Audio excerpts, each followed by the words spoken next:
Behind closed doors, the Freemasons were free to indulge in the secret rites and rituals handed down to them by their ancestors, and these became the basis of their levels of membership, called degrees.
Politicians funded by the Masons promoted the Masonic ideology.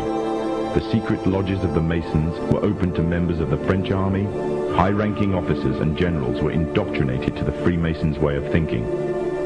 With the people, the politicians, and the military of France under Masonic control, the Masons could finally strike. Freemasonry has worked in a hidden but constant manner to prepare the revolution.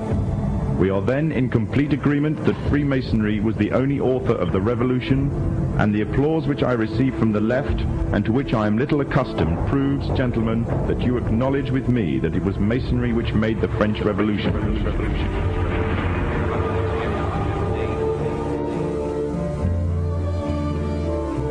When the so-called founding fathers of America landed on Plymouth Rock, not only did they bring with them disfranchised people, they also brought the Freemasonic elements of Europe. The injustices which the fathers of America were escaping from in Europe was also to be found in the new land, in the form of a tyrannical British regime. In order to gain complete dominance of the new state, the Masons used the same methods to gain control of France.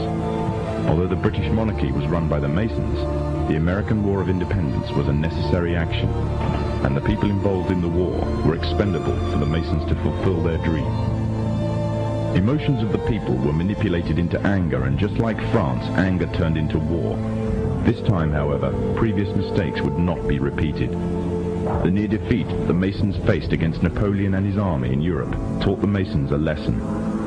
Any forthcoming leaders of the resistance must follow the Masonic agenda. The best way to do this was to ensure the leader himself was a Mason, and the leader who took the war to the British was none other than George Washington. On the 4th of July 1776, the Declaration of Independence was made. On the 17th of October 1781, the British were finally defeated and surrendered the colonies to the Americans, and the world's first Masonic state was born, a nation that would represent Masonry in every way. A sign of the Masonic presence in America is plainly visible on the dollar bill, which carries a picture of George Washington, the first Freemasonic president in the world, and a picture of the Freemasonic symbol of the so-called all-seeing one eye.